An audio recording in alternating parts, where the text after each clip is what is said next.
Bukod sa Tarlac at Pampanga, tinitingnan na rin kung may mga illegal na pogo sa Southern Metro Manila. Sa pagkalat ng mga operasyon nito sa bansa, ang puna ng isang senador, bakit hindi natitrace ng Anti-Money Laundering Council ang paglabas-masok ng perang may kaugnayan sa pogo? Nakatutok si Mav Gonzales. Ilang lugar daw sa Southern Metro Manila ang napapaulat na maaaring may illegal na operasyon din ng pogo. Minomonitor daw ito ngayon ng mga otoridad. Lalo't ang ilang nakatakas na pogo workers sa Bamban, Tarlac at Porac, Pampanga nasa Metro Manila na raw. The south of Metro Manila is full of reported alleged illegal activities in relation to online gambling. So that includes Muntinlupa, Makati, Las Piñas, Pasay, Parañaque. Siguro it has something to do with the proximity to the airport, proximity to the hotels and casinos.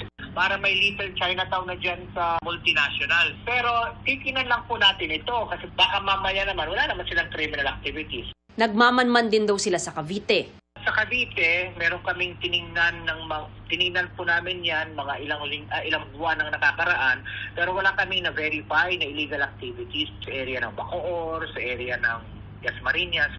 Ang hinala nila, nagagamit ang NAIA na gateway ng mga nagpapatakbo ng pogo sa South. Ang tingin din ni Senador Sherwin Gatchalian, kaya nagsulputan ang mga pogo hub sa Bamban, Tarlac at Porac, Pampanga ay dahil sa lapit lang ng Clark International Airport.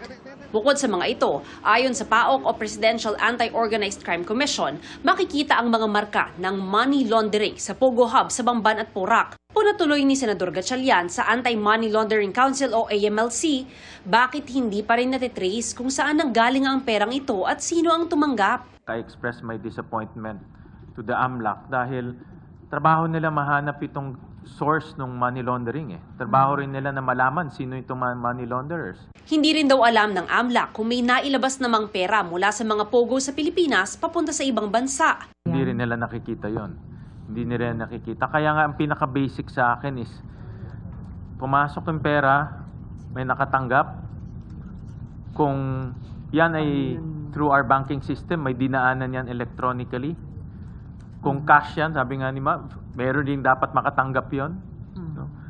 Hindi nila na-detect yun . Estimate namin is 6.1 billion, but it can be more. Kinukuna namin ng pahayag ang AMLAC pero wala pa silang tugon.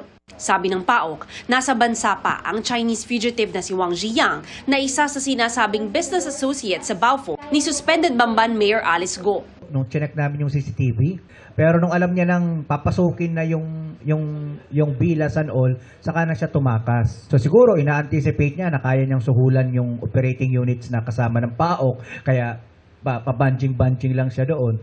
Hindi ho ganun kadali. Malaking grupo ng galing Bamban, galing Porac, namanmanan namin nandito pa ngayon sa Metro Manila. Sunod-sunod man ang raid sa mga pogo, giit ni PAGCOR Chairman at CEO Alejandro Tenco, ang mga sindikato ang tunay na banta at hindi ang mga lehitimo at lisensyadong pogo. Dapat daw habulin ng mga law enforcement agency ang mga underground alien hacking at scam syndicate. Nakikipagtulungan daw sila sa mga otoridad ukol dito.